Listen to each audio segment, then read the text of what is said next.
Actual Occult Iceberg Tier 5. In this tier, many things link back to the entries in the previous videos, since they provide context to really understand the following entries. If you haven't watched the previous parts yet, now is the perfect time to do exactly that. Shout out to my supporters on buymeacoffee.com. Your support truly helps a lot. And if you want to support me too, you can either watch this video to the end, or you can send money my way if you have some laying around. Over on buymeacoffee.com/numerous-diamond, even the free Euro tier helps immensely.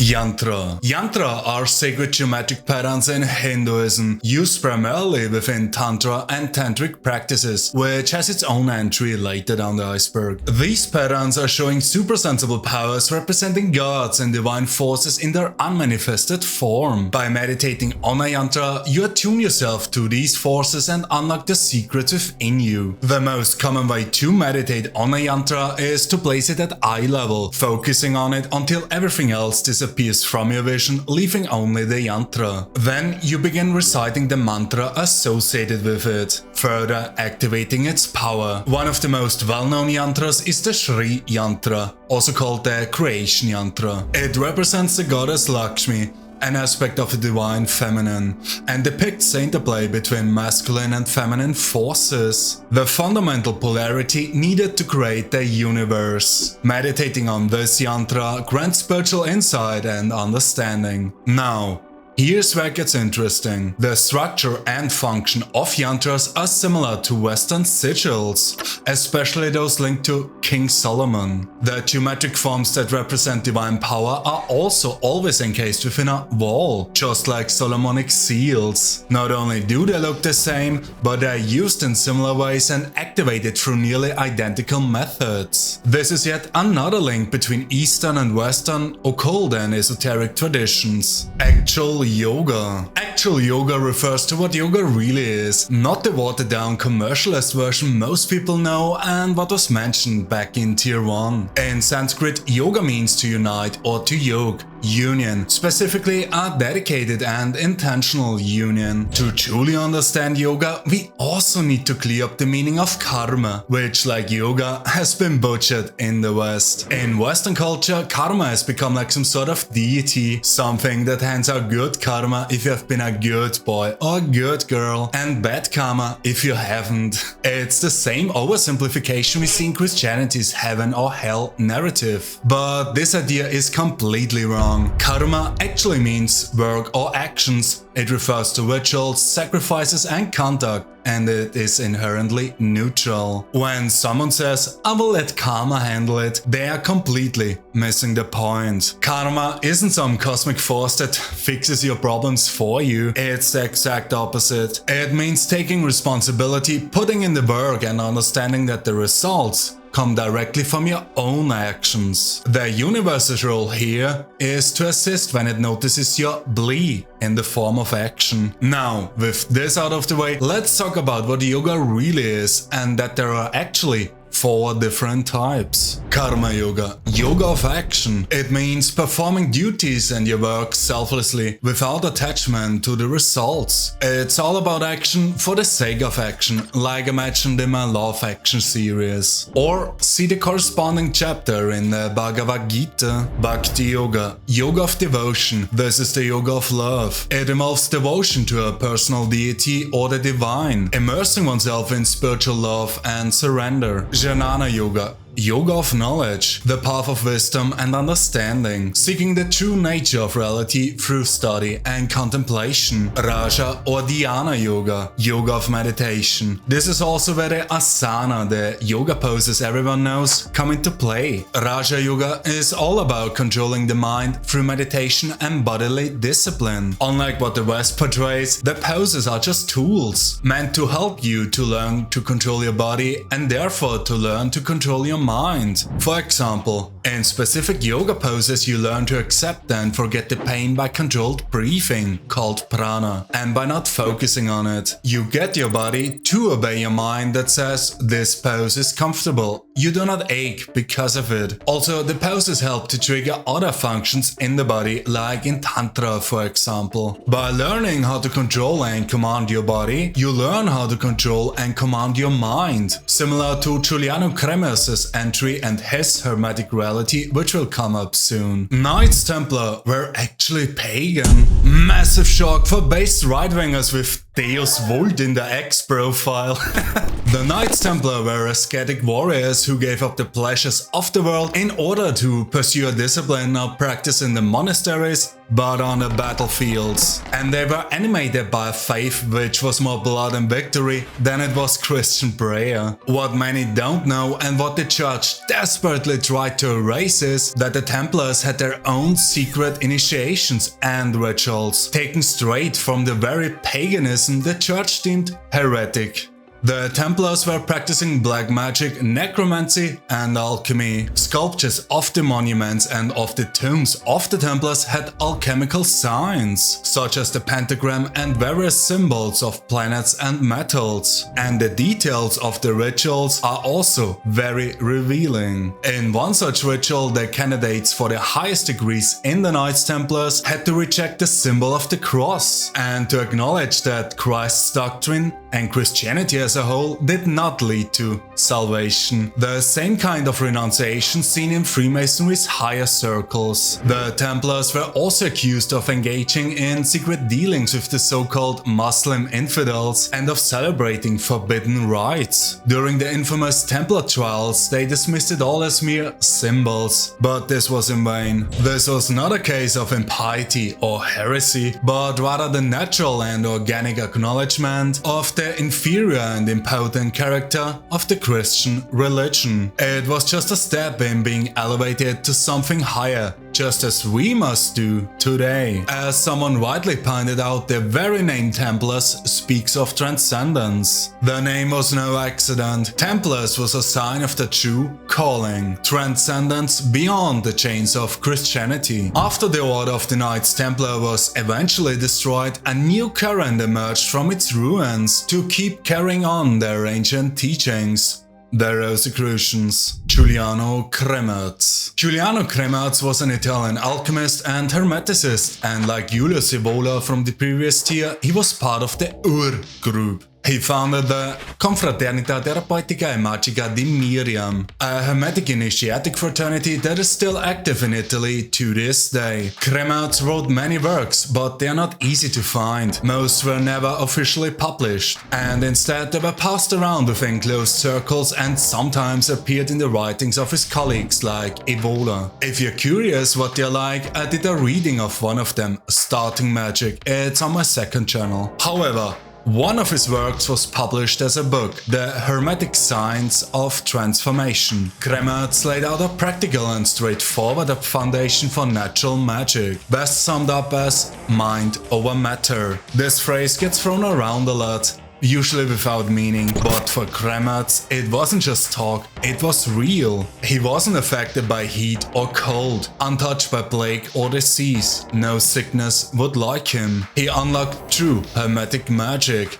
also called the Hermes. His organism simply did not experience these things. Kremmerz stated that hermetic reality is found in the balance between free intelligence and the sensitivity of the body. If one dominates the other, you fall into imbalance and move away from true unity. In simple terms, the spirit needs matter, because without matter, the idea itself cannot take form. This is the real meaning of mind over matter. Unlike what fools and New Age gurus say, you're not supposed to neglect your body or run from sins of the flesh. That's nonsense. The real path is total integration. The body itself must become like the mind. A magus does not fear sins of the flesh. He turns them holy whenever and wherever they are. He turns the whore into a virgin, and this is an alchemical saying. Like a perfectly trained horse, your body as well must go to left on your command, jump on your command, and stand still on your command. Plotinus. Plotinus, born in 205, was one of the greatest Greek philosophers an alchemist and a figure on the level of Plato and Aristotle. He is the founder of Neoplatonism, a school of thought that laid the groundwork for Western esotericism, influencing everything from medieval mysticism to Renaissance magic. I often quote him because his knowledge of the occult and magic is profound and extensive.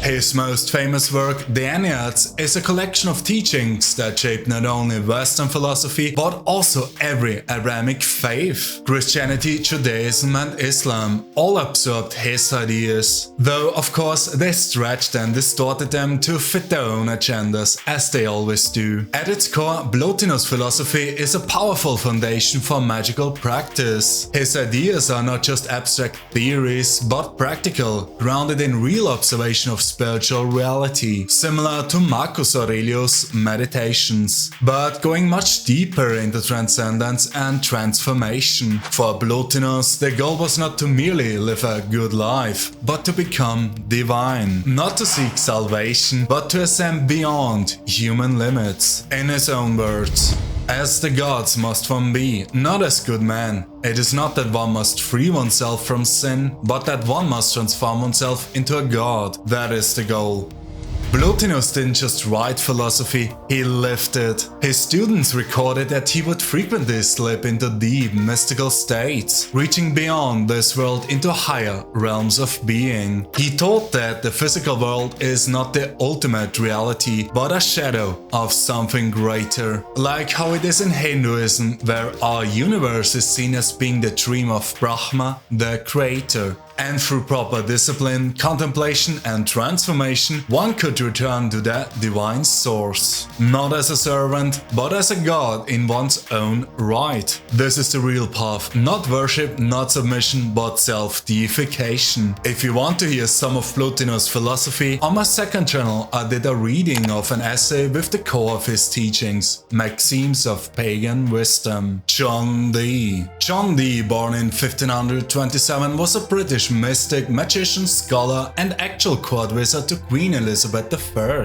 A real-life Merlin, and if you picture an old wise sorcerer, you're picturing John Dee. And in the realm of the occult and magic, he's one of the most significant figures ever. He's also credited with coining the term British Empire and shaping its vision. Dee spent years studying ancient pre-Christian texts, folklore and legends to uncover Britain's true origins, digging into Avalon, lost histories and the mythical past that the church had tried to erase. This research led him to convince the Queen to send naval expeditions up north, aiming to reclaim Avalon, which he believed to be the fabled Hyperborea. Where did they end up? Among other places, Iceland and Norway. But these ambitions didn't stop there. His obsession with lost ancient lands led him to commission even more expeditions, including to the Arctic, still searching for Hyperborea, and once found, to claim it for Britain. He played the same role in the Americas, constantly pushing for colonization, using Arthurian legends as a historical justification for Britain's right to these lands. In a sense, Dee was responsible for Britain's claim over North America. Beyond his geopolitical influence, he's also known for his alchemical works, most famously the Monad Hieroglyphica, a symbol that shows, in a nutshell, all steps of the magnum opus, the great work in alchemy. Now, I'm sure you noticed this recurring theme in the entries of the iceberg, that many disciplines like mathematics and geometry are tied to magic. And Dee also saw no separation between mathematics, hermetic magic and divination. To him, all of these were paths to a higher divine understanding, what he called pure verities, the hidden structures that shape reality itself. And all this is just the tip of the iceberg when it comes to John Dee. Honestly, he deserves an entire iceberg video of his own. Mandate of Heaven. The Mandate of Heaven, or Zunmeng, is a concept from Chinese tradition, which states that the king, as a son of heaven, is believed to have a non-human origin, and enjoys therefore this Mandate of Heaven, which is a real and supernatural force. And according to Meng Tzu, this force that comes from above acts without acting Wei Wu Wei. It is as invisible as the wind, and yet its actions are as inevitable as the forces of nature. When this power is unleashed, the forces of common man bend under it as blades of grass under the wind. You can think of it as a magical ability, like a racial perk you get in Skyrim during character creation. And this mandate of heaven is as natural as clairvoyance or remote viewing, a form of divine intervention that in almost every task the king partakes in, ensuring that he is successful or wins. Whether in war, governance or ritual, the mandate of heaven ensures victory, success and stability. Furthermore, only such a man which enjoys this mandate is able to harmonize the opposing strands of human society, to establish and to maintain order in the country. Also, if a king is to rule China which does not possess this mandate of heaven, his reign is accompanied by frequent natural disasters, pest and decadence. This mandate of heaven underlines the reality that in ancient times, and not just in Chinese tradition but others as well, the king had not only to just be a ruler, but also a spiritualist. An occultist, someone either favored by cosmic forces or one that acquired its knowledge. Like the title Pontifex in Rome for the emperor, the Augustus, which means bridge builder, building the bridge from the above to the below. With his duties not only being to rule on the lower planes, but also the responsibility to serve on the higher planes. This mandate is not only a justification for power, but an actual force of nature, like a cosmic seal of approval that the king is not a man, but a living conduit of divine will. Unlike today, where the only requirement for ruling is that you have more percent of the votes than the other parties have.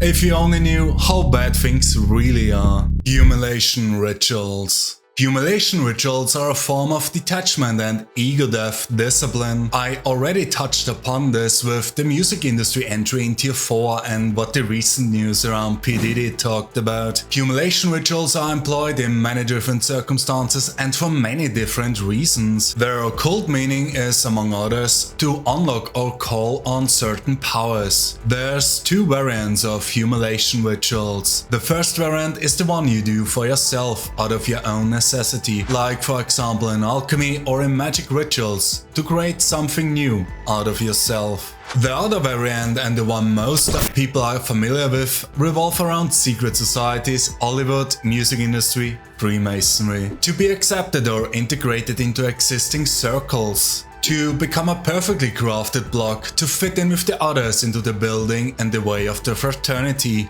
as Freemasons say.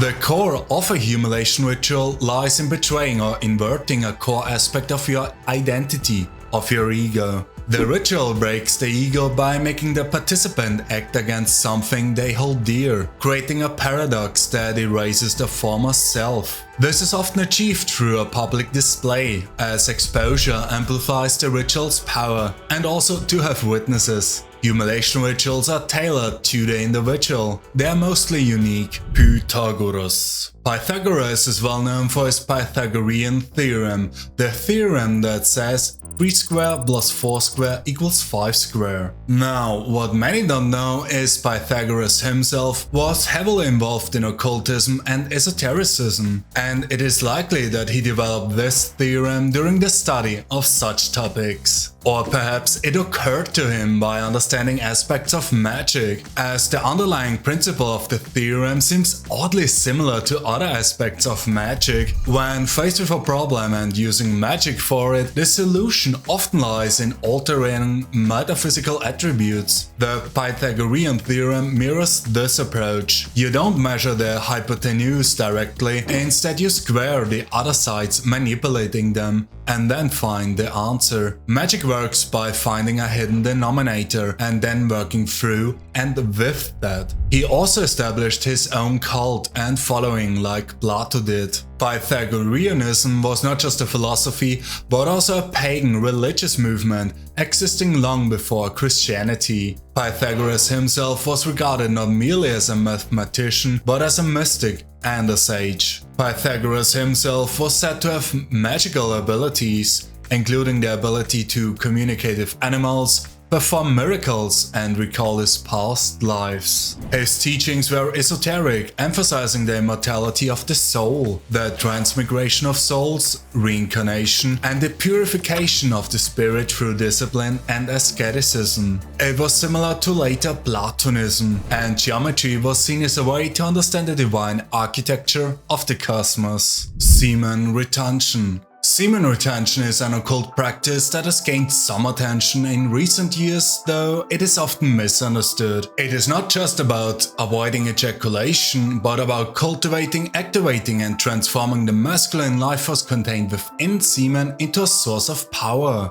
This practice is deeply rooted in esoteric traditions, including Hindu Tantra, which will be covered in Tier 7. The ancient Greeks considered semen to be the purest essence of a man, both a physical and spiritual distillation of everything he consumes. They believed it should never be wasted unless in the sacred act of union, as it is a raw, creative force, where semen was thought to carry not just genetic material but also spiritual and vital energy. Beyond just retention, the practice involves the transmutation of sexual energy as a whole. This can include advanced tantric techniques such as experiencing orgasms without ejaculation, redirecting the energy internally rather than expelling it externally. This practice nourishes the subtle body, aiding in Kundalini awakening and the activation of higher states of consciousness. Hyperborea. Hyperborea is a lost land similar to Atlantis, but on the North Pole. It came before Atlantis and was responsible for its creation. More so, Hyperborea is a lost land of the spirit, the homeland of heroes and of gods. For many cultures, it is the center of the world and their original birthplace. It is called by many names: Shambhala, Mount Meru, Daimon, Avalon, Asgard. It represents the solar ideal, the land of the eternal sun, Sol Invictus, and Apollo. But I cut this entry short since I already made an extensive series on Hyperborea and direct you there instead. Link is in the description and on the screen.